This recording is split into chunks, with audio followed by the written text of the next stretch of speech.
I think we can start. What do you say, Yariv? Let's do it. Okay, so hello, everyone. I'm Moran Avital. I'm the manager of the Pro-Human campaign. With me is Yariv Mohar, the programs manager at Amnesty International Israel, which initiated this event. We welcome you to this webinar with activist, analyst, and writer Ahmed Fouad Alkhatib, who grew up in Gaza. In today's webinar, we will hear his story and discuss the feedback loop, which mutually reinforces the destructive forces on both sides of the Israeli-Palestinian conflict.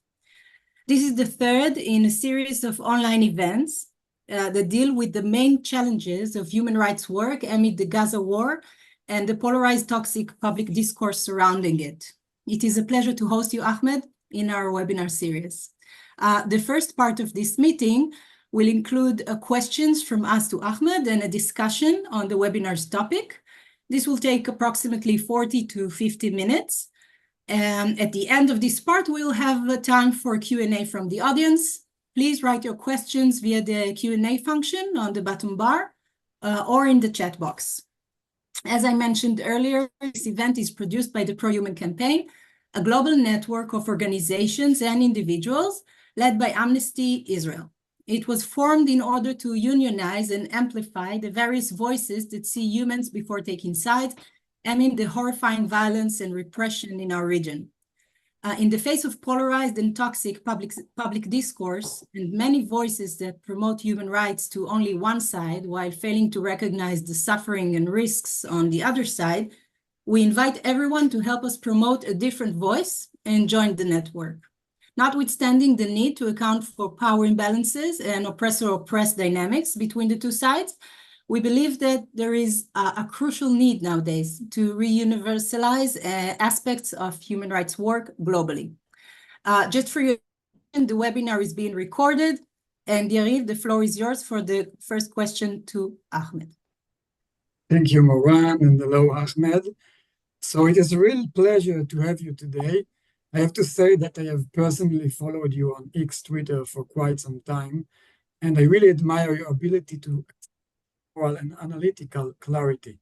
It is also takes some courage to criticize both sides this way in a climate of which entails some tribalism and social cohesion. So it is all very appreciated. And now for the first question. You're originally from Gaza. Can you tell us a bit about your life there? How was it? Certainly. Well, thanks again for having me. I truly appreciate the opportunity to speak to different audiences. And I know that you and I have had several conversations, and some people thought that I'm a little bit too on the edge to be in such circles. And so I appreciate your willingness to withstand the pressure and have me. I don't know what's so scary about hearing that Palestinians don't all think the same and don't all have the exact same voice, and that there are different opinions that we have. And so I grew up in Gaza City in the north in the Al Yarmouk neighborhood. So that's very close to Sheikh Radwan and the Jabalia refugee camp. My parents were born in Rafah in the early 50s. Their parents were pushed out in 48. Well, I should clarify, my dad's side of the family were pushed out from Zarnuka near Rehovot. My mom's side from Hamama, which is modern day Ashkelon. They left in part due to the stories they heard from other refugees, but in part because of the Arab armies that came in and asked people to move out of the way. So it's important to distinguish that. But they were all nevertheless part of the Nakba in 1948. And so they grew up in Rafah. They were born in the Shabura refugee camp, but eventually made their way up north. My dad, like many Palestinian doctors, nurses, teachers, engineers, found his way to the Gulf region in the late 70s, and he worked for several years in Saudi Arabia in the health sector for the Ministry of Education in the southwest part of Saudi. Most people go to Riyadh or in the northeast. And so I was actually born and lived a small part of my life in Saudi, but twice a year we would go back and forth to Gaza, as is common with a lot of Palestinians. And I actually, in the 90s, we moved back to Gaza for a couple of years, and then we moved back to Saudi, and then finally we moved back permanently 4 months before the second Intifada in 2000. And so my dad took a position with the UNRWA, the UN Refugee Agency in Gaza City, and would go on to, he worked in Rafah, but eventually he became the manager of the UNRWA clinic in Jabalia refugee camp. So did my middle brother, who was in UNRWA, the beach camp, so he and his wife. I'm the youngest in a large medical family and the black sheep. I am the only one who didn't go into medicine. Life in Gaza was complicated. There were multiple truths, as is anything. There's nothing black and white. Some of my most amazing memories were in Gaza City. Growing up as a child, I was a master kite builder. I built kites out of bamboos, and like that was the thing to do in the summer. This was before social media. This was before smartphones, and so I mean, I'm not that old, but I'm at the tail end. I'm the last generation that got to experience life before the smartphone technological revolution. The food, the trips to the beaches, the video games. I played a lot of video games, and not just the shoot 'em up crap, but like the sophisticated strategy games where you had to learn English, and actually I attribute a lot of my English to video games.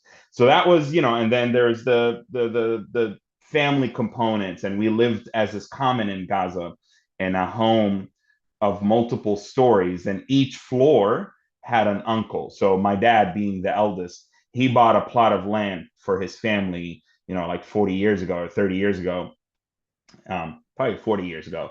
And then he built, the first floor was for his mom and dad and youngest sibling. And then the second floor was our family. And then 3 uncles built above us.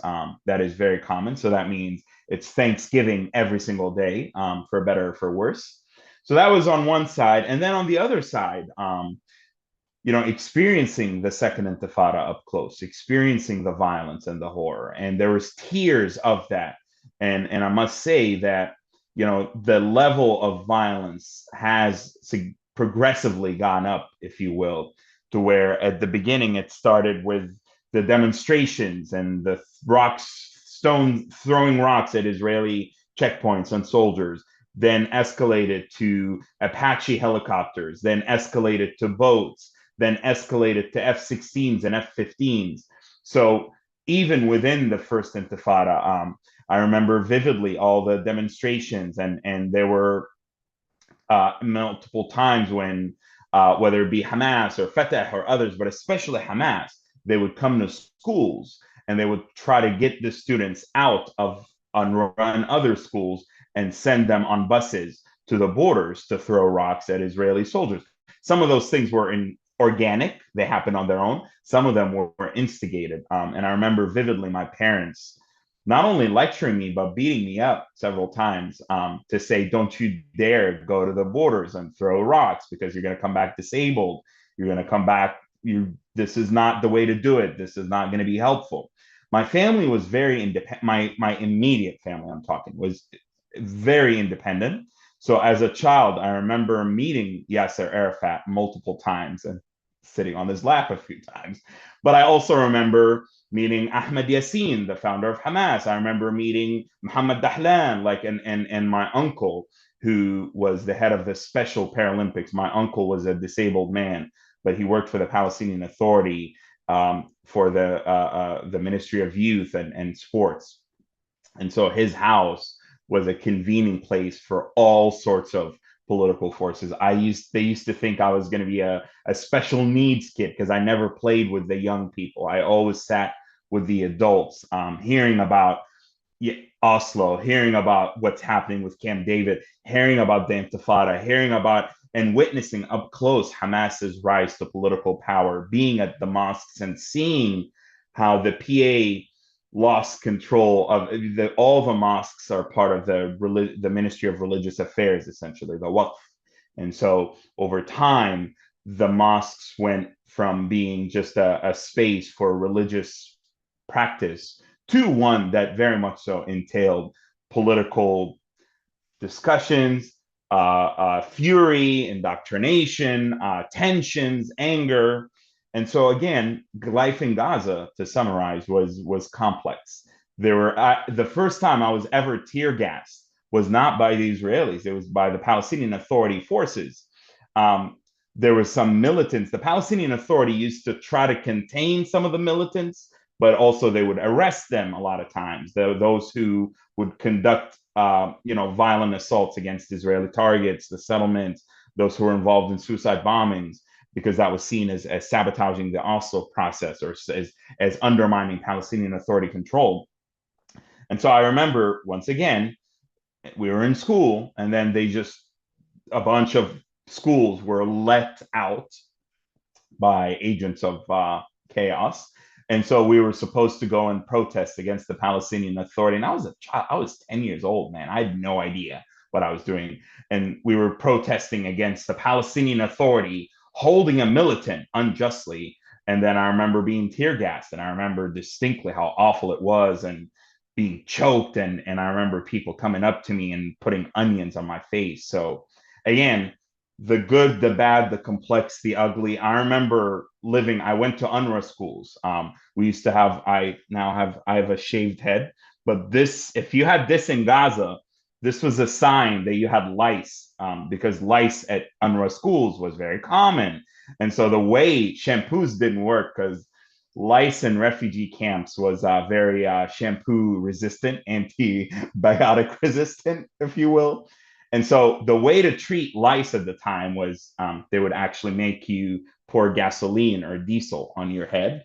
And you had to, you could not come back to school until you either shaved your head and or confirmed that you got the gasoline treatment. And we also survived. There was a time of transition for my parents' work where we survived on UNRWA food parcels.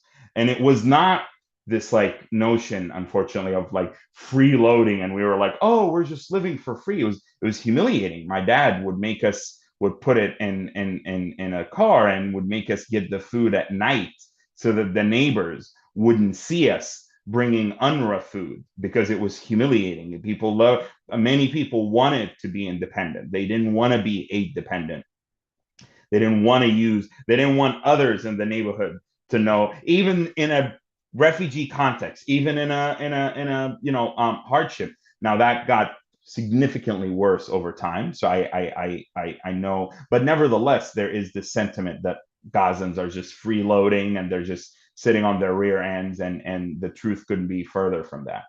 So yeah, that was kind of and then I left 1 month before the withdrawal of Israeli settlements in 2005. I left in July.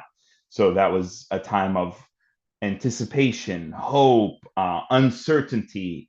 I had experienced, obviously, the bombardments and Hamas's rise to power, and the settlements and the checkpoints, and spending hours we had 2 checkpoints in Gaza.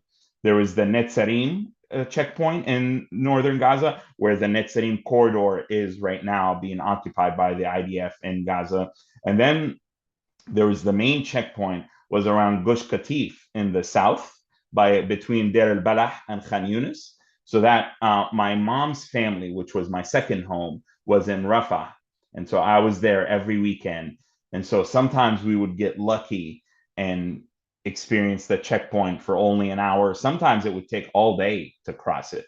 So it's different than in the West Bank, where you have a lot more checkpoints. In Gaza, we only had 2. And even the checkpoint progressed in over time. Like at first, it would be a small Jeep that would come out and then stop it. And then it would be a tank would come out and just cut off the road. And then it actually, at the very end, by the time I left, they had signal lights that, and it was red, you would stop, and it was green. So anyway, that's a little bit about my background in Gaza. It reminds a lot of the checkpoints in the West Bank. Currently, you have family in Gaza, and you've lost family members tragically in this current war. Can you tell us what you hear from them right now, and what do you know about the situation in the enclave? So yes, I mean, I got some family members out. Many lost their lives, immediate and extended. I have a brother there who's still he is a senior director at one of the main medical NGOs, a Western NGO. I just this morning talked to my brother, and I have many other contacts in there and family members. Just this morning, we reestablished contact with my aunt Suad, whom I had written about online. She was displaced out of her tent displacement in Al Mawasi in Khan Yunis, and she has been sleeping on the street. They lost all their belongings. They've been sleeping. This is my dad's oldest sister. She'd been sleeping on the street. She lost all of her belongings. Unfortunately, we found out she was beat up along with my cousin, her daughter, by thugs and criminals. Gaza is completely lawless right now. Criminals run the scene. Hamas's control has been reduced to a trickle. And so, yeah, it's a horrendous situation. My brother had to flee multiple times. He and his family and his wife and 4 children survived our main home being bombarded. There were 3 airstrikes. That number you've seen me reference, the 31 family members who lost their lives. That was a strike on October 13th in Gaza City, a follow-on airstrike on October 25th in Gaza City as well, the same neighborhood, and then finally a strike on Rafah on December 14th, and that killed 29 in a single shot of my family members. My dad's uncles, most of them have been injured, and so yes, it is horrendous. And I managed to get my brother's wife and kids out. My mom is out. I have helped some other family members out. I've helped some other Gazans get out when the Rafah border crossing was operational. When you had to deal with, sometimes if you were lucky and they were the first of kin, foreign governments can help. In other cases, you have to engage in that 2 tiers of bribery schemes that you have to pay. And my current aunt, for example, my mom's only surviving sister that's still in Gaza. I mean, my mom lost, like, with the exception of one, she has 1 brother and 1 sister remaining who are alive. And her sister is about to die from thyroid. She has thyroid disease, and she hasn't been able to get her medication for 4 months now.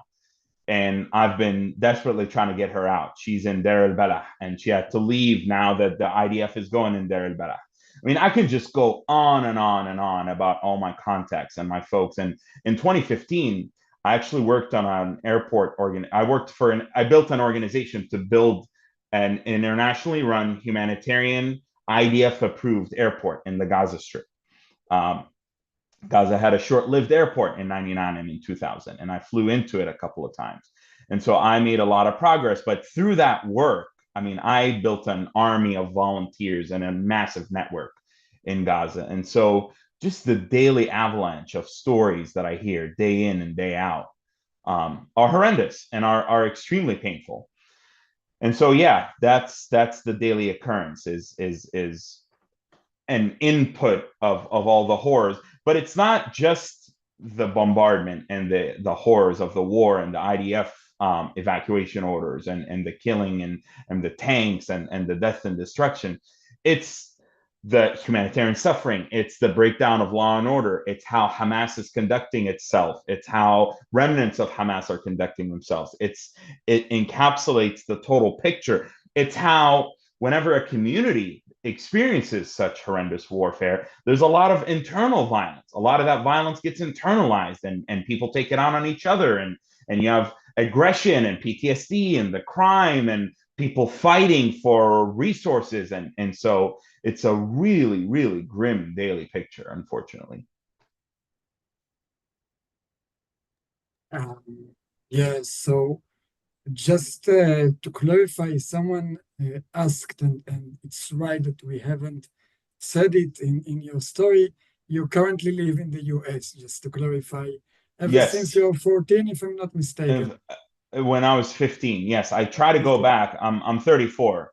I feel like I'm 64 in a 34-year-old body, but I tried to return to Gaza when I was 16 in 2006. So I went back, I left the US. It was a 1-year exchange program that I came here for high school, go back to Gaza, but Hamas had won the elections. They essentially had taken over Gaza. And then in June of 2006, as I was getting ready to cross into Gaza, Hamas abducted Gilad Shalit, and that resulted in the border closures and a mini war. This was soon followed up by the 33-day war in Lebanon with Hezbollah, between Israel and Hezbollah. So I was in Egypt for 3 months, unable to cross back into Gaza, and I returned to the United States. I applied for political asylum status. There were broad threats and also specific ones, because I was part of the first wave of this cultural exchange program by the United States. And so I received asylum ultimately and became a citizen in 2014. What's interesting is the very day of my asylum interview was June 14th, 2007, which is the very day, I was 17 at the time, the very day that Hamas took over the Gaza Strip and violently ejected the Palestinian Authority. So, you know, the issue of Hamas and the control of Hamas, I mean, in 2006, when Gilad Shalit was abducted, that was a tiny, mini October 7th in its own. That was also followed up by Hezbollah abducting 2 Israeli soldiers in northern Lebanon. And we had a 2-front war, essentially, simultaneously. And so this is where that event in 2006 changed my life. And by the way, at the time, there was a European Union, kind of like an international mini police force that was operating the Rafah border crossing. And it was actually working out beautifully. But then when the abduction of Gilad Shalit happened by Kerem Shalom crossing in the south, the Europeans left. And the Rafah border crossing has been a disaster ever since. But so it is the height of horrendous irony that, you know, what took place in 2006 as, again, what I described as a miniaturized October 7th is something that is repeating now in 2023 and 2024 and having just as much of an impact on my life. But yeah, I've been living in the San Francisco Bay Area, and I'm actually going to share something here that I have not shared online, but I'm going to share very soon, or within a day, which is that I'm moving to Washington, D.C. over the next few weeks. I will be working at the Atlantic Council as a resident senior fellow to try to elevate. This will be the next chapter of my journey since October 7th. So professionally, for the last 8.5 years, I work in international development in the global South, focused on global health issues and poverty alleviation. I last year obtained a degree in intelligence and national security because I've been interested in working in international relations. I got a job actually at the State Department, and I was ready to proceed in that position earlier this year, but the requirements would have been restrictive and would have prohibited me from writing, speaking out publicly, doing speaking engagements. And so I decided my voice is, for the time being, too valuable. And I gave up that job for the State Department in favor. And I've been on an extended leave of absence from my job. I am a non-resident senior fellow at the Atlantic Council since April, but but that's not a full-time job. That's just a side gig. But now I'm actually going to move to DC and try to influence policy, try to build larger networks, and take this from a one-man show, a one-man mission, to try to be a part of a broader network and build an infrastructure behind it. So good luck with and good luck with the new job. And that's a great preparation for the next question. Can you tell us a bit about just Moran? Yeah. So just a short question, because you've talked about the things that happen to your family and to Gaza at large. And of course, it's really extreme in these days, but it's nothing new in Gaza. I wonder whether there was a point in time, even in your youth, that you've been lured by the armed resistant narrative. Certainly. So it traces back to in 2001, when I was 11, I almost lost my life. And I've written about this for Haaretz and other outlets. And this is not a secret. I almost lost my life in an IDF bombardment that killed 2 of my friends, Muhammad and Rajab. and almost killed me, and rendered me largely deaf in my left ear. This is why I'm usually very loud, because my body self-regulates, and I can't hear myself very well. And so that was kind of the seed, the crossroad, if you will. That's when I stopped. I mean, I skipped teenagehood and I went from being a child to being an adult because I was determined to get out of Gaza. I knew that I had no future there for the time being. And I knew that being an old soul in a young body, I had to make a move. But so I started learning English really well. And eventually I became one of the best English speakers in the entirety of Gaza. I mean, even better. And it was largely self-taught through movies, through video games. I had dictionaries. Two of my uncles were English teachers, and I just inhaled English up and down.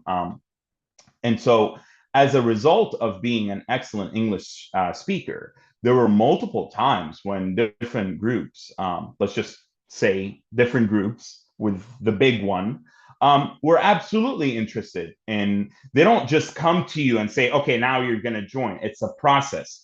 It's a process where they nurture people. It's a process where they indoctrinate you. It's a process where they vet you.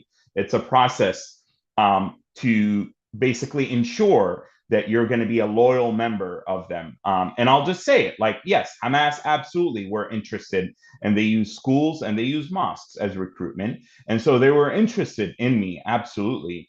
But I wasn't interested because I genuinely believe that being like I was a loudmouth when I was younger, and then that got me in a lot of trouble. And I would ask tough questions about politics, about religion, about relationships. Now, I'll be honest with you, as a young man, the end point for me where I thought maybe armed resistance is justified in a Gaza context, I was always opposed, even though I never vocalized it as a child.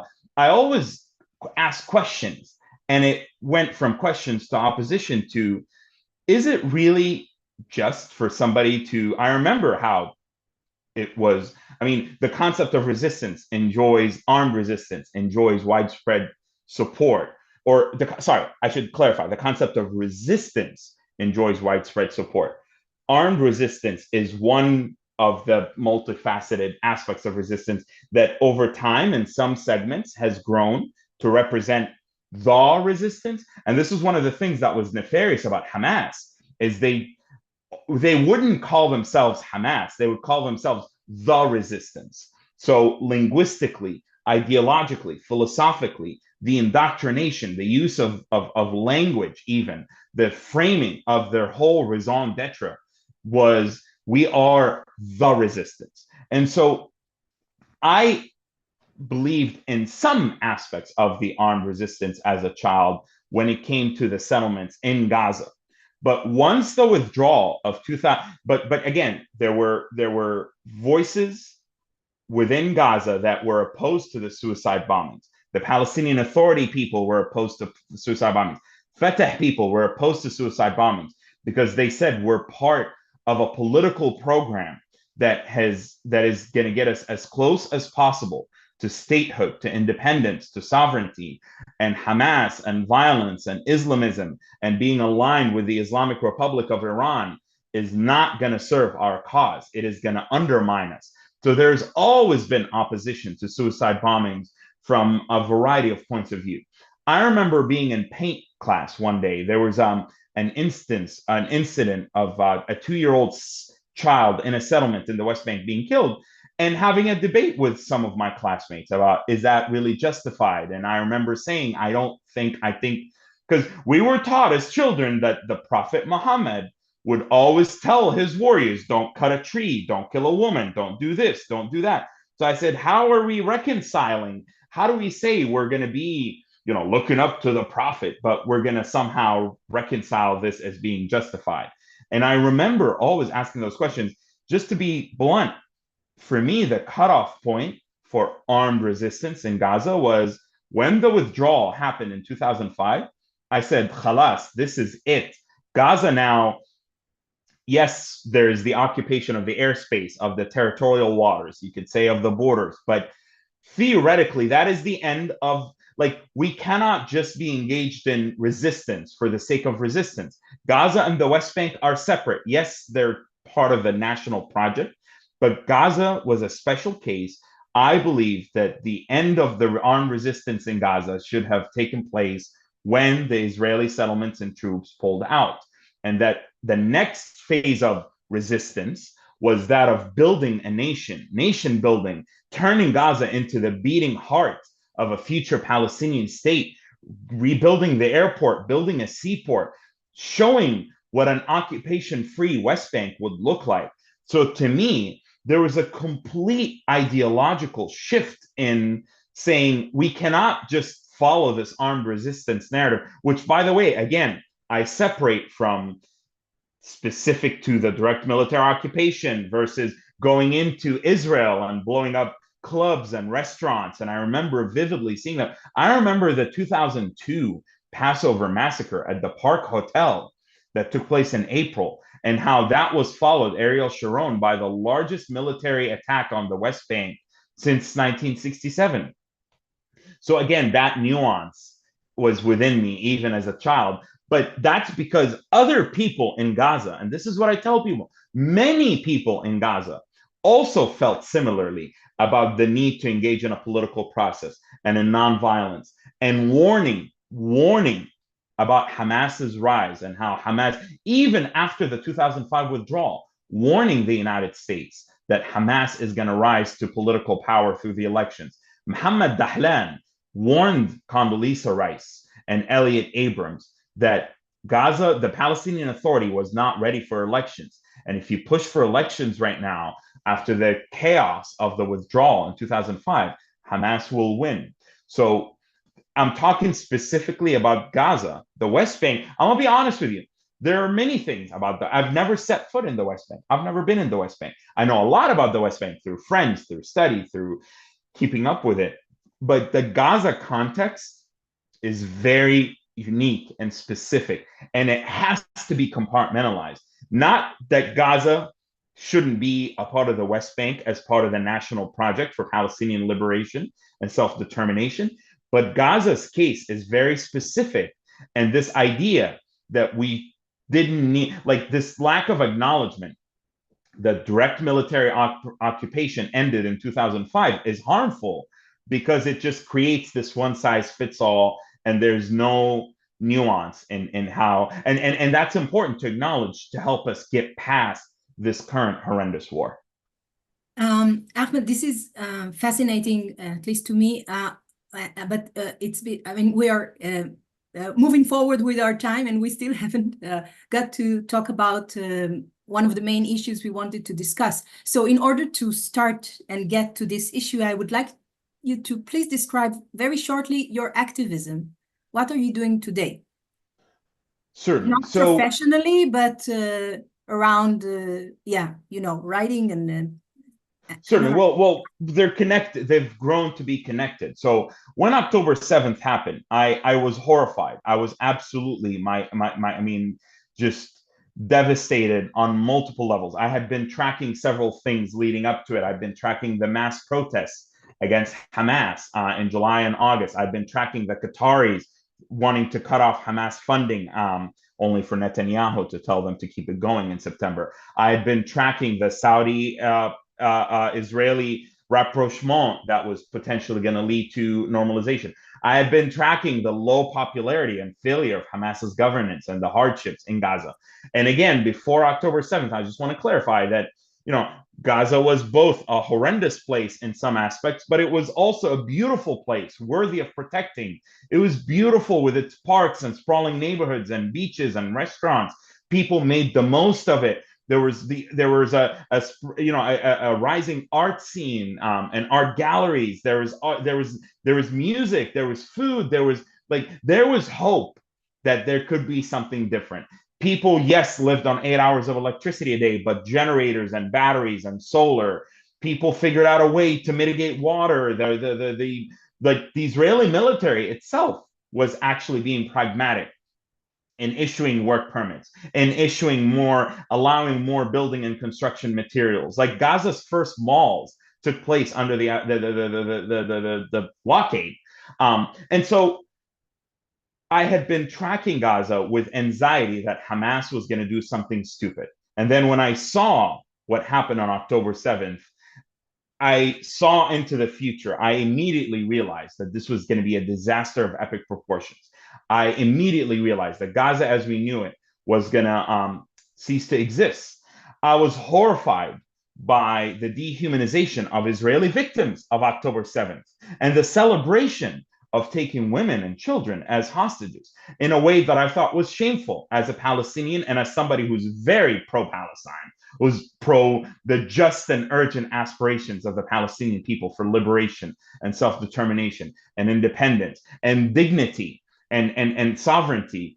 I did not think that the taking of 70 and 80-year-olds into Gaza and parading them on a golf cart was helpful to our cause. I did not think that taking of children was appropriate. I did not think that the mass slaughter of people at the Nova exhibit, I'm going to be at the Nova exhibit in Los Angeles later today, that was helpful. I did not think that going into Israel, when Gaza's borders are static, when this was not a military operation against Israeli bases, this was not an operation against the settlements in the West Bank. This was against mainland Israel. And I acknowledge Israel's existence. I acknowledge Israel's right to exist. I acknowledge that these are the sovereign borders of Israel. And this was an aggressive act that I did not think was strategic, was moral, was helpful. And I thought it was, in a sense, a military coup by the military wing of Hamas against the political echelons. But just stepping back a bit, to me, the lack of humanity, the dehumanization, the polarization, something happened after October 7th where I was involved in pro-Palestine protests, in BDS, in marching in the streets. I used to wear the keffiyeh all the time and be a part of this movement. I gave money to Students for Justice in Palestine and all the mainstream organizations. But before October 7th, there used to be, sometimes it was murky, but it was a pretty clear line of separation between people be like, well, I don't like Hamas, but the occupation, or well, I don't like Hamas, but the blockade, or like there was an attempt to separate the Palestinian cause from Hamas and to say, well, Hamas, Islamism, ideology, violence, we're not really down with that. But after October 7th, something flipped with masses where I am not saying that all pro-Palestine people are for Hamas. Far from it. That is inaccurate. That is propaganda. That is not true. However, pro-Hamas sentiments and pro-armed resistance sentiments and pro-October 7th sentiments became widespread in a horrendous way that worsened the discourse, made it break down, dehumanized Israelis, and in a way dehumanized the Palestinians and turned all of Gazans. It actually fed the stereotype that all Gazans are Hamas and all Gazans are for the resistance, that resistance. And so the spark within me, honestly, was that, well, before the spark, that's on one side. And then on the other side, I was also horrified by the dehumanization of the Palestinians. Yes, I'm ashamed. Somebody maybe in the audience can ask me a question later about those celebrations in Gaza. I mean, we're still talking about a few thousand, we're talking about 5,000 people that were celebrating and abusing the hostages in a way that, because it was unprecedented, Palestinian militants going into Israel and bringing back hundreds of bodies and hostages and bodies and Humvee trucks and etc. Like that was unprecedented. And these are people that have never interacted with Israeli. 70% of Gazans have never left the Gaza Strip. They only know Jews and Israelis through the end of the barrel, through tanks, or through wars, or through the media, or through the incitement, or whatever. So, yes, those were shameful acts. I do not condone them in the slightest, and I am ashamed. But in a Gaza context, these are people like I don't want to say I understand, but like, yeah, like this is what happens in the Gaza context. However, it's one thing for people in Gaza who've never left Gaza to feel that way or to act that way. But the masses in the diaspora, those who have better information, those who are not living under Gaza, that horrified me, that there was this overt celebration of the act, that there was this switch that flipped, and it was like, for long we believed that armed resistance can never win against Israel because Israel is superior militarily. But maybe now it can actually work. So I think a flip switched for many people. There was this event of mass delusion just because of a few hours due to IDF negligence and IDF incompetence. And also we know that they moved a lot of units from Gaza to the West Bank to administer the occupation. But it was not a fundamental shift in the power dynamics. It was just this narrow window of opportunity that Hamas had. And so that was shameful to see that and say, oh, armed resistance is actually now the solution.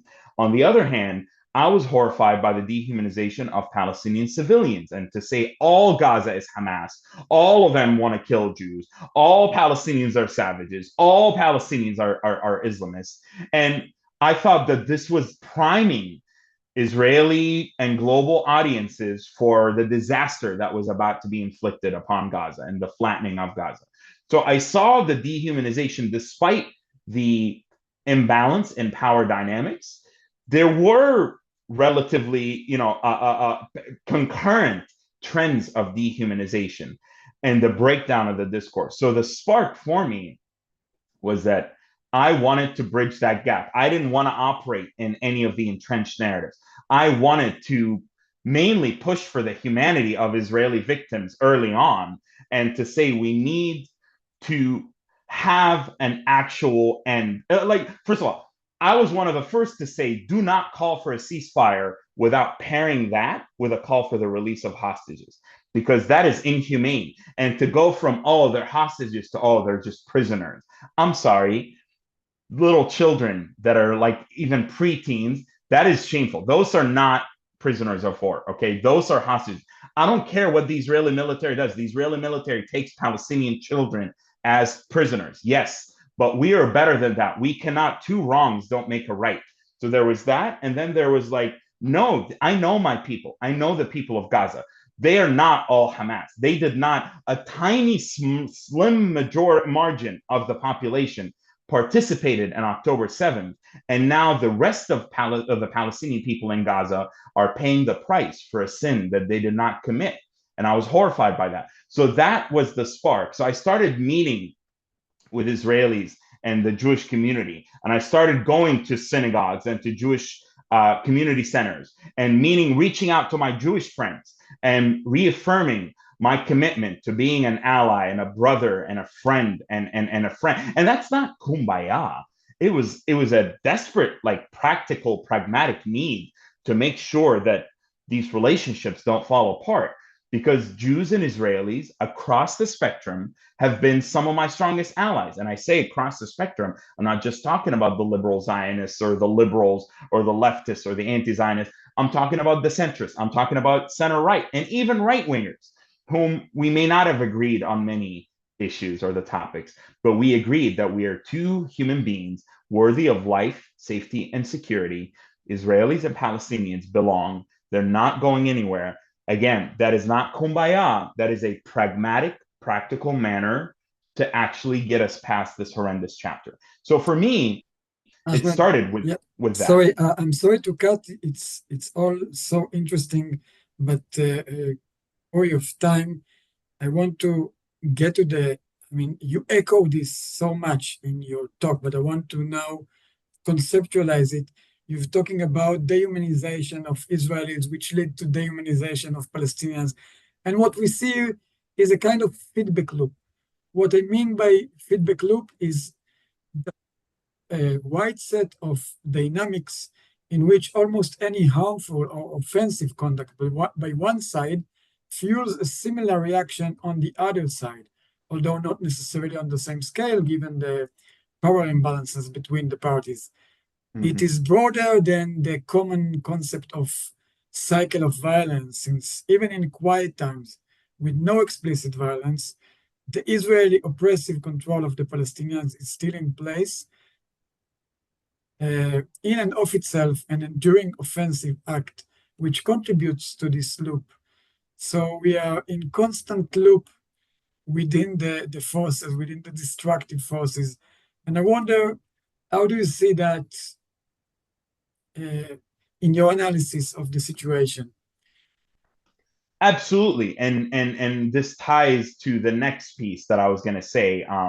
And just like I need just 30 seconds to wrap up the last thought because it's important, which is that what I started doing after October 7th was I worked through my day job, and then eventually I took a leave of absence, and I started connecting with Israeli victims, and I started connecting with hostage families and survivors of October 7th. And I wanted to use myself as the guinea pig to force myself to see the humanity. I mean, and it was difficult because my family were being killed and my homes were destroyed. And so to me, it started like the feedback loop that you're describing. And that's the thesis of our webinar. And that's again, the raison d'etre. That's what motivates. Yes, there's policy angles to my work and there's analysis, but what really feeds it is this desire to break the cycle of dehumanization. Because again, it's like at the beginning of the conflict, it's like there would be pictures, the Israeli or the pro-Israel, I'm going to put both pro-Palestine and pro-Israel people in quotes, because even that, we can have a whole webinar on what that means. But pro-Israel people would immediately share pictures of Palestinian children with guns and being shown how to hate the Jews and showing the children's books in Hamas's kindergartens. And then the pro-Palestine people would show pictures of Jewish students being taken to tank museums and machine guns and signing shells that are going to Gaza or going to Lebanon in 2006 or previous wars. And then Palestinians would show pictures, the pro-Israel people would show images of Israeli children victims from October 7th or hostages. And then the Palestinians would immediately come and say, well, like, look at the images of Israel putting this child on a Jeep in the West Bank, or Israel grabbing dozens of children on a regular basis and arresting them or taking them to detention for a few days or hours. So like, because both sides, again, we're acknowledging the power imbalance, but you can find examples where both sides, as you acknowledge, it doesn't have to be the same scale, it doesn't have to be the same intensity, but children on both sides receive incitement. Human shields concept happens on both sides. We saw the Israeli military using it, just like we know that Hamas, in an indirect sense, uses the Israeli hostages as human shields, and ultimately the way it fights uses Palestinians as human shield indirectly. It's not that it's grabbing civilians and fighting behind them in a literal sense, but by embedding yourself in the population, you're doing that. So the unfortunate thing is that, for example, the horror of what took place on October 7th, the dehumanization, what that does is the horror is dismissed because of a perception that Israel is engaged in an equally horrendous act on the other side. And so one of the things that I've been pushing for to break this feedback loop has been to say two wrongs don't make a right. We can acknowledge that taking women and children hostages on October 7th is horrible and evil. We can acknowledge that throwing a grenade in a bomb shelter, and I saw videos, the offline videos that the public hasn't seen of October 7th that show the really gruesome, horrendous, awful, awful things. I've seen beheadings. I've seen it. Like, I have to live with that for the rest of my life. I never once believed that my people, and I know that the Palestinian resistance for decades have committed violent acts, etc. But I am horrified. Like, my people are better than this, not in my name. I do not believe that our people will be should be associated with this. So I acknowledge the humanity of Israelis and the inhumanity of what happened, just as I acknowledge the horrors of the behavior of this violent right-wing fanatic settlers in the West Bank, just as I acknowledge the evil of some of the acts that the IDF has done in Gaza and in the West Bank, just as I acknowledge the wrong of inciting Israeli audiences against Palestinians. But most importantly, and this is probably the most important thing that I'm going to say this at this webinar, is that the biggest test was when I lost half of my family members. And it didn't just happen once. It happened once and twice and the third time. I mean, that to me was the ultimate test of, am I going to be part of this feedback loop? Do I want to be part of this dehumanization?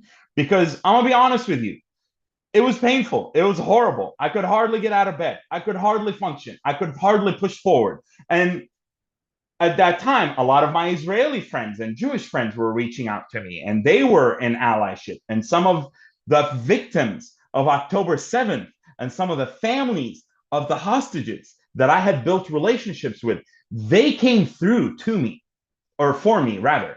So to me, that was the ultimate test. And I decided that I want to honor the legacy of my family and the memories of my family members by breaking out of this vicious cycle of incitement, hatred, violence, revenge, rinse and repeat. And so that to me was the ultimate test. And it is difficult at an individual level. But again, this feedback loop is entirely breakable. We must acknowledge that we must recognize that acknowledging the inhumanity of one act here does not by default dismiss the suffering or the evil on the other side. Acknowledging the abuse that Israeli women, and it doesn't matter whether it was on a mass scale, on a low scale, there were sexual assault that took place on October 7th.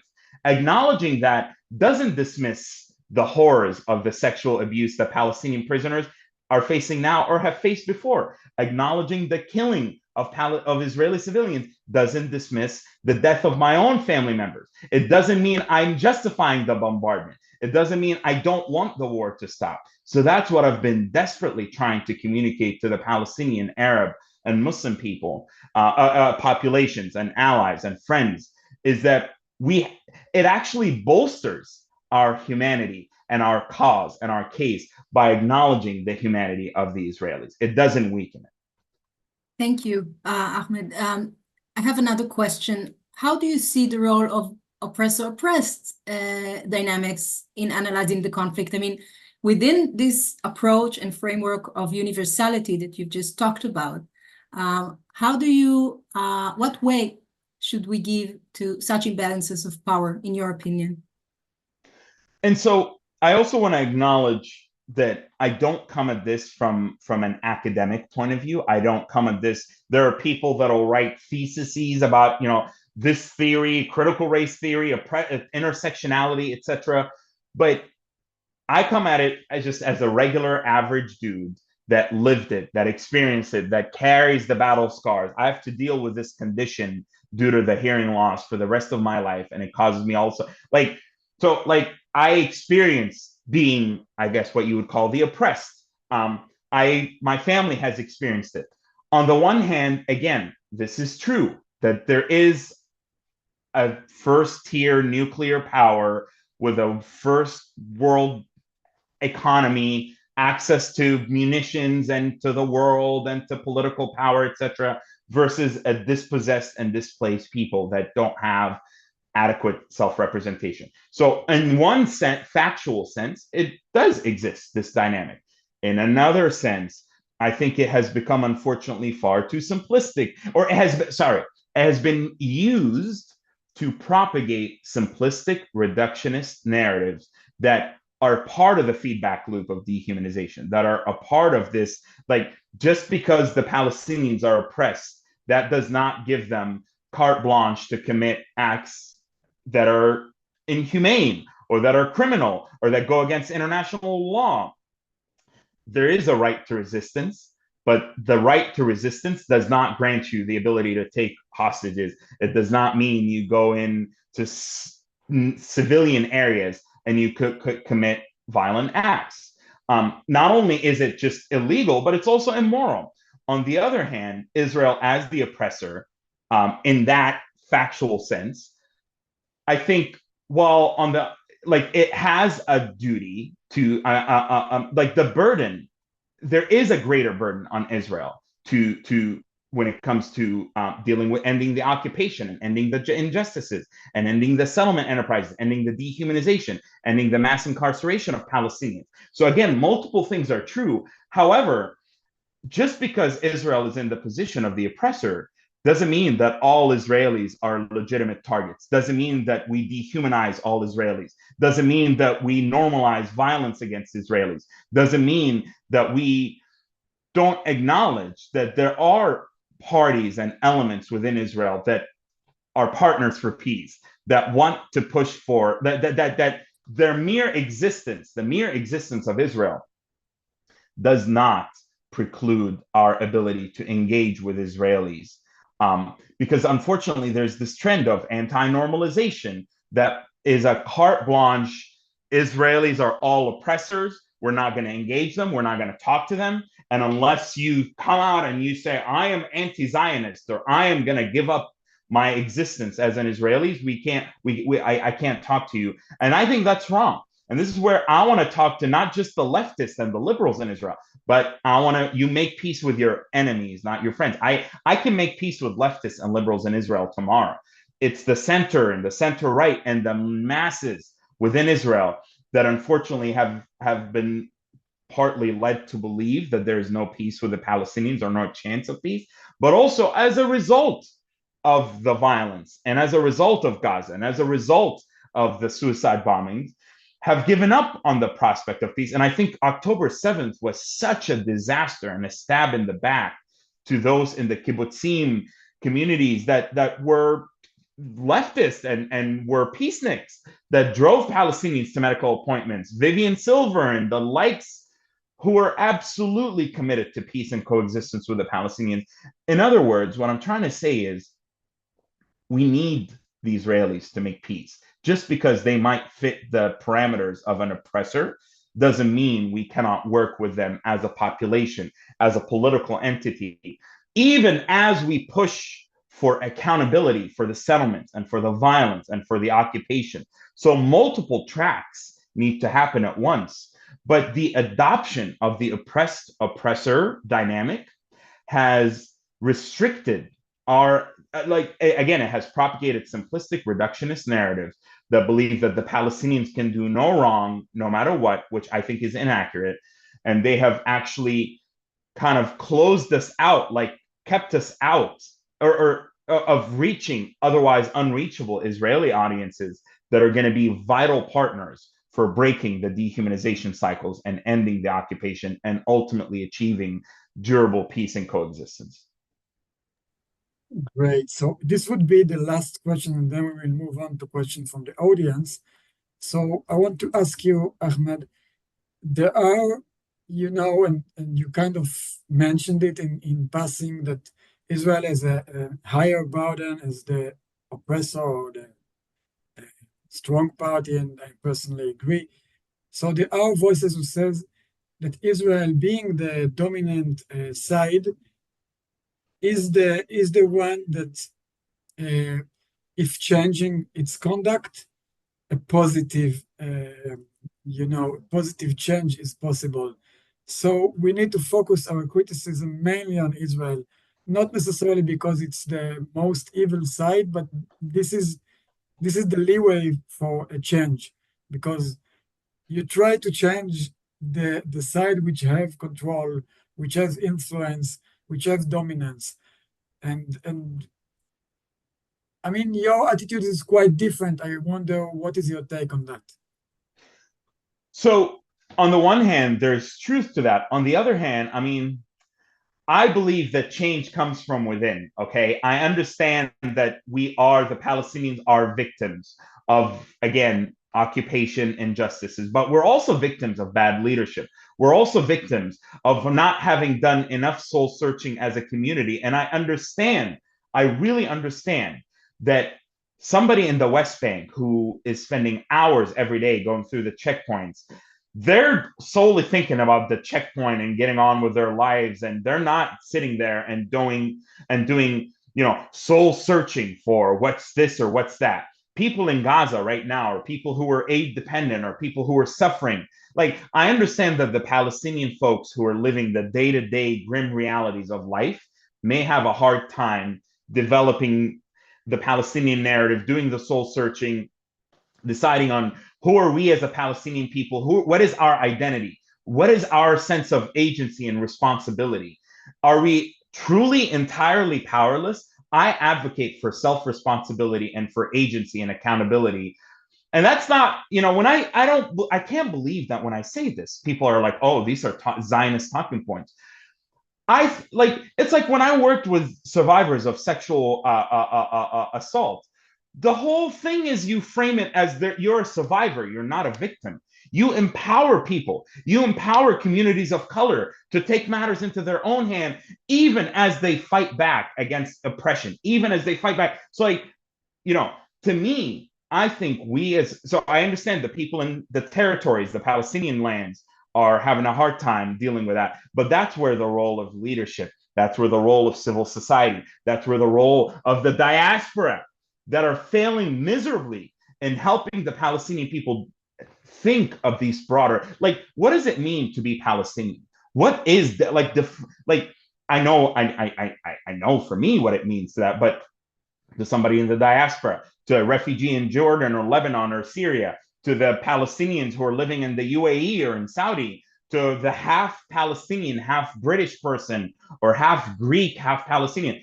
What is the Palestinian identity? Is it having that stupid ID card that the Israelis control who gets it and who doesn't? Is it being in the Palestinian territories? Is it a connection to the land?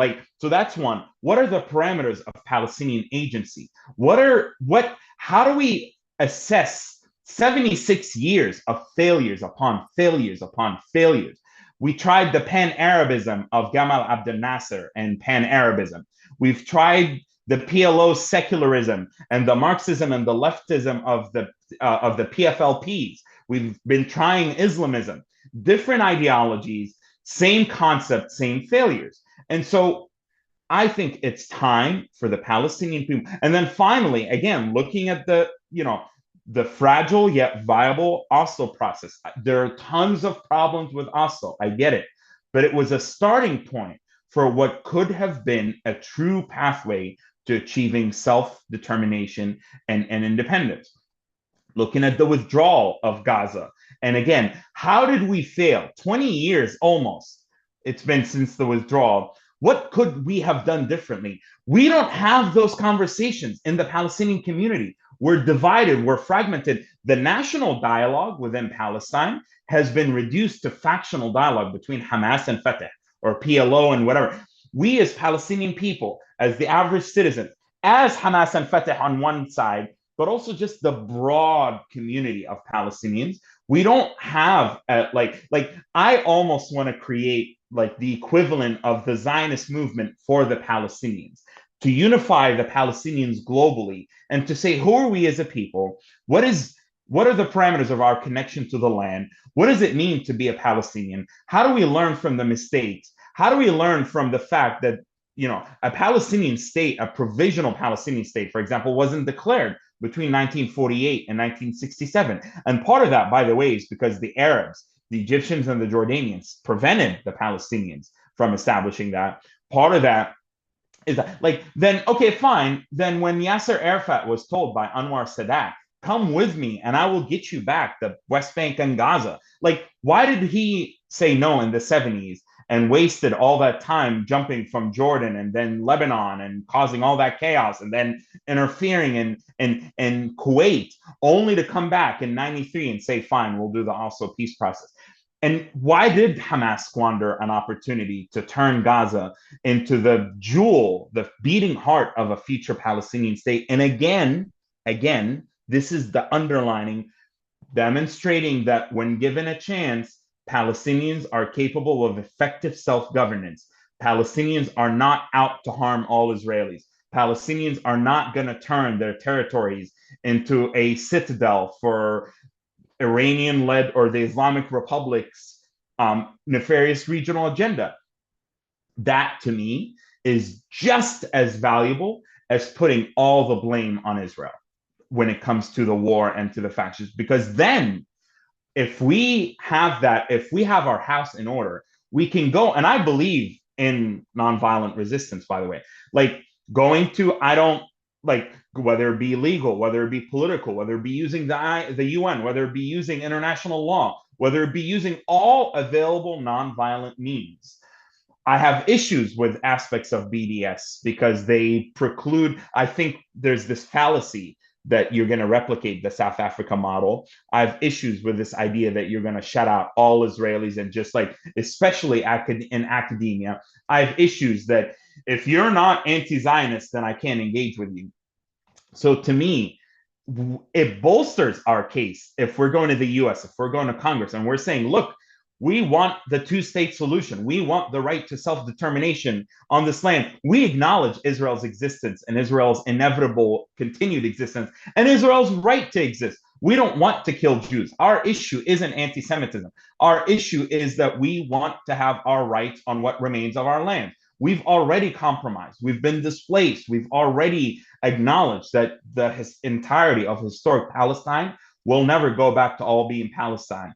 The river to the sea is going to be both people. So I think by having that concretely and clearly and explicitly stated and just nailed down, I think it makes our case slam dunk before the International Court of Global Opinion. And in the United States, we can go to Congress and even work with AIPAC to say, you know what? You can't just say we're all anti-Semites who want to eradicate Israel, because that's not who we are. So to me, I want to focus on my people. I want to focus on our narrative. That's why I look at some of these demonstrations. I believe in demonstrations, by the way, okay? There's global awareness of the Palestinian cause, but so many of these demonstrations are incredibly harmful with the slogans they're saying. Right now, the talk is DNC go home, or we're going to bring the war home. Are you kidding me? Like, it's bad enough that there are people that are flying Hamas and Hezbollah flags, which is furthering the dehumanization of Palestinians, by the way. It's bad that you have all of these displays of overt anti-Semitism. And you cannot just say, oh, I'm not anti-Semitic, I'm anti-Zionist. That doesn't cut it anymore. And by the way, I do believe that anti-Zionism is not inherently anti-Semitic. However, anti-Zionism has often descended into anti-Semitism. So we need to work on establishing those parameters. And I think this is also the failure of some of the large legacy Jewish organizations, is by calling every opposition to Israel anti-Semitic. It's the equivalent of crying wolf too many times. And now that there's actual anti-Semitism, it's hard to suss out what's what.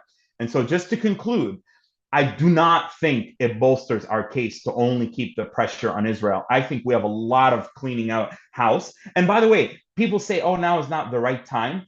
BS. There has never been a right time, even during times of peace. When I would push for these conversations, when many other Palestinians would push for these conversations, there had never been a right time, because again, we have been conditioned to think of ourselves as the perpetual victims. And some of our own allies on the left have worsened that, because it's become an oppression Olympic. It's become this, the intersectionality. People want to use the existing leftist discourse in the West, particularly in the US, Black Lives Matter, women's rights, abortion rights, immigrants' rights. And I support all these issues, by the way, but they want to use these leftist paradigms and map out the Israel and Palestine issue to it and kind of like apply this off-the-shelf plug to it, when there's a lot more to it than that. There's a lot more to the Palestinian issue than just those simple dynamics. I'm worried of time, so I'm moving on to if you may, to the question from the audience, just to comment that, two-state solution, other solutions, we respect that. Our framework is very narrow. It's very restricted to international law and human rights, but we respect, that everyone has another hat as a political aspiration in this or that respect. So one question from the audience: would you say that as a result of the current cycle of violence, that there is likely a lot more support for Hamas in Gaza and perhaps in the West Bank in the near future? In Gaza, it's the complete opposite. Hamas's support is in the toilet, and I don't care about any of those garbage polls. And I'm not trying to manufacture dissent where none exists. But Gaza right now, if you're standing in line for a dirty, disgusting bathroom, if you're struggling to find a Tylenol for your sick child, if you're hungry, if you're jumping from one place to another, the people of Gaza are furious at Hamas for leading them to this death spiral. They're angry that Hamas is not ending the war. Some of them have called for the release of hostages early on and have called for Hamas leaders to get out and go to Iran or go to Algeria. The people in Gaza are done with Hamas. They're furious with Israel. They're angry. They hold Israel responsible for their destruction, but they believe that Hamas served them on a golden platter to the most right-wing government in Israel's history. And for that, Hamas will never be forgiven, even though Hamas maintains its rule through the end of the barrel, through the guns, through the power of through force, really. The West Bank is a different story for multiple reasons, whether it be people are fed up with the Palestinian Authority's incompetence and impotence and their corrupt nature. And it's not just everybody says they're corrupt, but the way this corruption comes up is in numerous ways. I mean, you have the leaders and the political class, and they have the BCMs, they have the VIPs passes. So often they go to Tel Aviv, they go through Jordan, they go through the checkpoints, they're VIPs. And so there's a class that is somewhat a political class that is immune from the current status quo. They yell and scream and holler about the occupation, whatever. But so that's the one of the ways in which the corruption of the Palestinian Authority comes through. You have the settlements, you have the injustices, you have settler violence, you have the expansion of the military occupation and the injustices that the Palestinian people are facing daily. So unfortunately, in a very binary sense, just like here in the US, we have, Republican or Democrat. In a Palestinian context, it's Fatah or Hamas. Like there are other parties, but they're really irrelevant. It's, acquiescence and political track, which I actually disagree with the idea that the political track is weak and will never work. And that's a whole other topic. Or armed resistance and Hamas. You also have people in the West Bank enjoy certain lifestyles and liberties that even under occupation, you can access liquor in the West Bank, okay? You can actually, the quality of life in the West Bank, even under occupation, yes, it's horrible. And the stealing and the settlers and all the evils that happen are awful. But compared to Gaza, in other words, people haven't had to experience life under Hamas or the consequences of life under Hamas.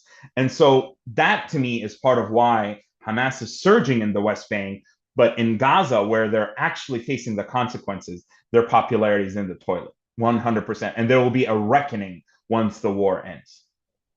Another question is about the US as superpower. Why couldn't it influence, the current war, protect the population, maybe ending the war, these sort of things? I think, unfortunately, there are multiple factors there. There's the element of this is an election year and it's a tight election, and electoral politics are a big part of the consideration of the current administration and how it has conducted the policy.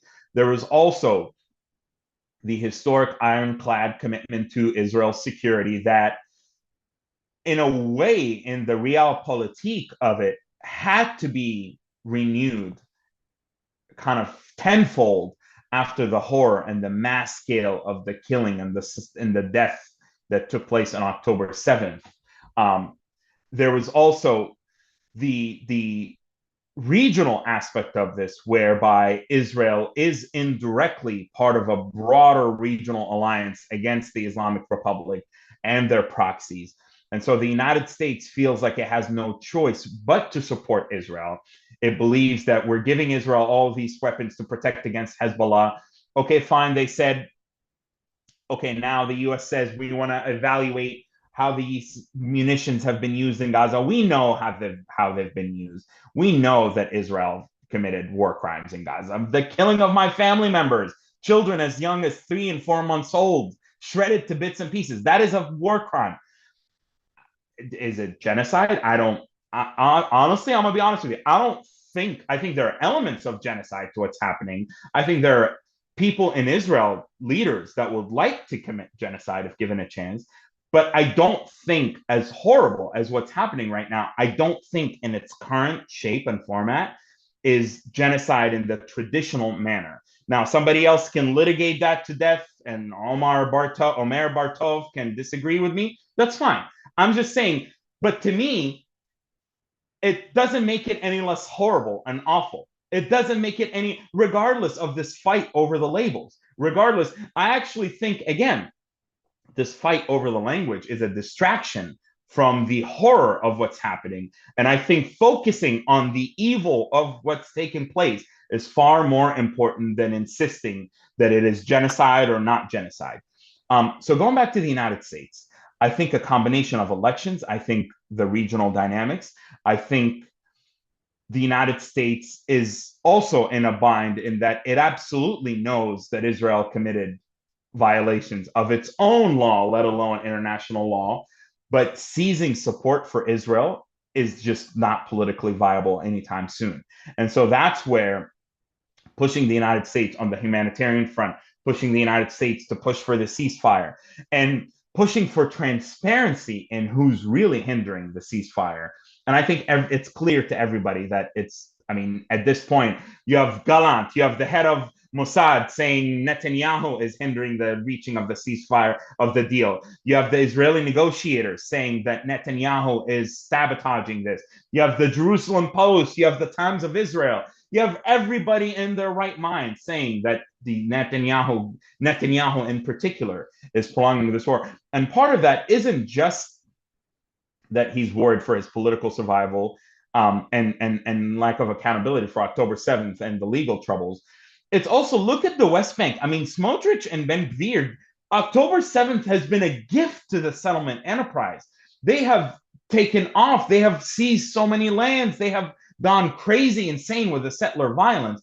So the war in Gaza not only partially distracts from what's happening in the West Bank, it also enables the entrenchment of the settlement enterprise. And so you have these settlers, and they have their own kind of political influence abroad, and certainly to a certain sense in the United States and in Congress. So I don't think calling for an arms embargo right now is going to go anywhere. I think the best we can hope for is moderation and of U.S. policy, and to use this as an opportunity to jumpstart the push for a meaningful push for the two-state solution that entails pressure on Israel and sanctioning Smotrich and Netanyahu and Ben Gvir and placing directed targeted sanctions and political pressure. And that's the best we can hope for from the United States. So moving from this issue to another question from the audience, how do you recommend communicating with people who build their knowledge through one-sided social media algorithms? And I would add to this from myself, what do you propose people to do besides, of course, joining the Pro-Human campaign and network? Of course they should, and they should donate. And no, I'm not getting any money to say this, I swear. It is impossible. It is, I'm sure you both are aware of how much I get attacked online by both sides, by the way, but certainly by my own community, many of whom are under and ill-informed, many of whom may come from a good place. They are sincere and they're horrified by what's happening. Emotions are high, emotions are intense. Again, I said I'm blessed in that, I engage in I meditate, I have emotional intelligence that allows me to control and channel my emotions in a healthy manner. So how do we engage? I think one-on-one meetings and like individual settings sometimes can be the best way to break through to someone. The individual is intelligent, the group is dumb. Social media is difficult. It can, however, be a meaningful medium for putting your message out. Acknowledge the humanity of both sides. Like model it individually in your everyday interactions. Like I yesterday put out, you see my posts. They're basically 50-50 at this point, whereby I'm horrified by what's happening to my aunt, by what's happening to my family, by the killing. But I immediately, as soon as I learned, my friend Zahira, whose uncle's body was discovered as one of the hostages, I was horrified. My God, like I was with all these hostage families. And so I immediately sent them my messages and condolences. And I said, I am here. What can I help? I put out the public statement. So, like in our everyday interactions, we can model this humanity and this holding multiple truths and nuances. So, if you're an Israeli and you want to reach the other side, acknowledge the horrors of what's happening in Gaza, acknowledge and send out a message to the Palestinians, just send it out to the ether. Be like, I see you, I hear you, you exist, your suffering is awful. You may, and then thousands of Israelis that I get messages from, and I have gotten messages from since October 7th, who are telling me, listen, I'm with the IDF, we're going after Hamas, we need to eradicate them, but you help me single-handedly see the humanity of Gazans. Through the tragedy of your family, you help me acknowledge that there are innocent people. I know that sounds silly to some people, but we're at that level of the discourse being broken down where many Israelis don't see any innocent Palestinians and vice versa. If you're a Palestinian, call for the release of hostages. Acknowledge that there were horrendous crimes committed on October 7th as you challenge the occupation and the attack in Gaza. Speak out against anti-Semitism. The real anti-Semitism is taking place. Speak out against the attacks on synagogues and on Jewish community centers and on Jewish schools. And any time you see calls for violence or you see overt symbols of anti-Semitism, speak out against that. Stand with the Jewish friends and allies. Stand with like those. I know somebody's yelling and screaming in the comment, but no, Hamas didn't reject the ceasefire. Netanyahu, I mean, yes, Hamas is a criminal sack of filth, but Hamas absolutely agreed to the framework in July that the United States and the Qataris and the Egyptians. It's time for you, my friend, who's writing this comment. Go read the Times of Israel and go read the Jerusalem Post and Yedot Ahronot right now and read about the Israeli negotiating team. Okay, fine. If you do, then read about the Israeli negotiating team that is saying how Netanyahu is hindering it and how this Philadelphia control that Yoav Gallant and the head of Mossad, David Barnea, said that we do not need physical control over the Philadelphia corridor.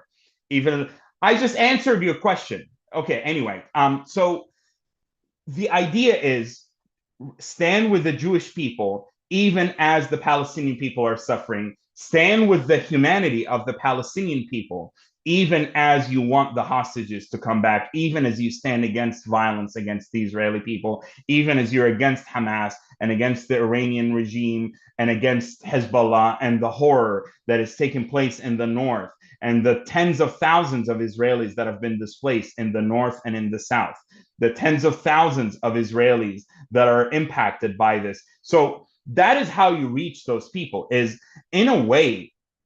And this person in this chat, or like the other day, I was like, literally, Hamas sucks, Hamas is trash, Hamas is this. And then this person, this idiot comments, and he has like 60,000 subscribers. And he's like, cool story. Tell your buddies at Hamas to surrender. So like, that is evil. That is horrible. Because if somebody who is pushing for the humanity of both sides, if I am speaking out against Hamas, if I am facing death threats and daily threats to my well-being and safety, just for even saying that, and you're not even going to meet me halfway like this person in the comment, then go away. You're part of the problem. You have no business being in this webinar or being in this discussion, because I am literally going above and beyond and saying you exist. Your safety matters. You exist as an Israeli, as a Jewish person, just as I, as a Palestinian, exist in Gaza, just as I, as a Palestinian, I'm using the tragedy of my family to break away from this cycle. And I want to inspire other Palestinians. I want to inspire other people in my community to do the same. But if this is not like, if you can't meet somebody like me halfway through, then the other, by the way, many Palestinians on a regular basis. No, thank you all. And I'm not going off on this person in particular. I'm merely using it as an example. The other attendees cannot, sorry, Ahmed, but the other attendees cannot really see the comments you are reacting to. So somebody's only sending them to me? Yeah, so if you want to refer to, just please repeat them. So the okay, I don't want to give them that. But anyhow, we are about to finish, so please. No, absolutely. I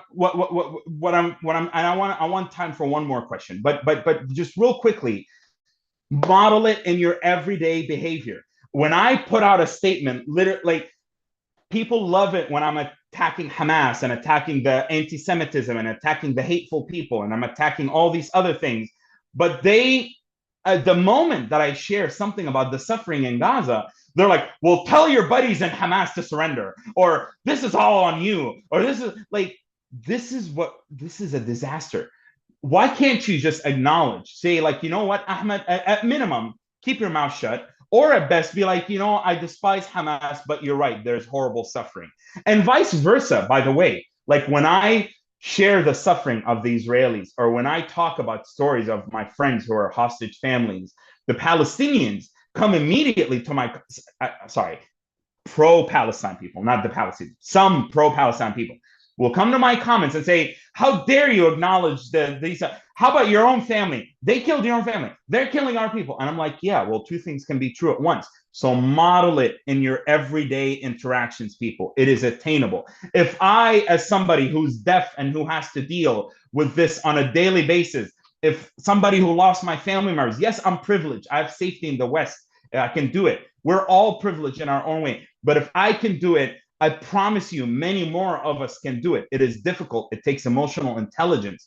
It is not impossible. It is entirely attainable. And it is incumbent on all of us. It's not, the change isn't going to come from the negotiations for the two states and for peace and reconciliation. Peace and reconciliation and healing and forgiveness comes from all of us. And it takes all of us. It starts from within. So start today and join the good people at the pro-human campaign.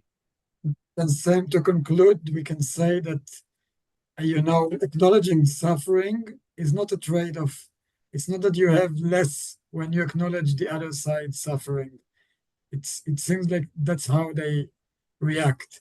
They make this sort of trade-off with empathy, with acknowledgement of suffering, and which is so pity. And to you, Moran, to summarize.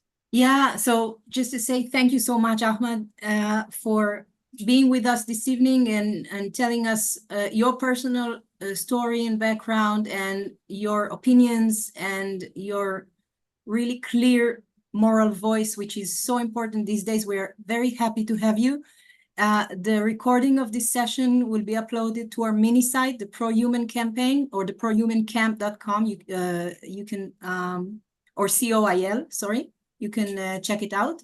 And we'll be in touch, Ahmed, and probably meet again sometimes in the future. And thank you so much for this evening from the bottom of our heart. Inshallah. Yeah. Thank you all so much. And thank you to the audience. I see a lot of wonderful comments. I appreciate it. I send you love. I send you compassion. We truly are in this together. And like I said, this is not kumbaya. This is how we get out of this situation. This is not just let's hold hands and everything. This is pragmatic.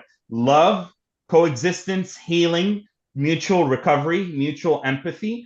Those are not high in the sky. Those are personal values that can guide us through this. And so I appreciate it, Yariv and Moran, for holding the space for me to share this. And thank you so much. I look forward to our future conversations. Yeah, thank you too. And good luck. Thank you. Thank you. Bye-bye. Inshallah. Salam. Good evening, everyone. Bye-bye. Okay.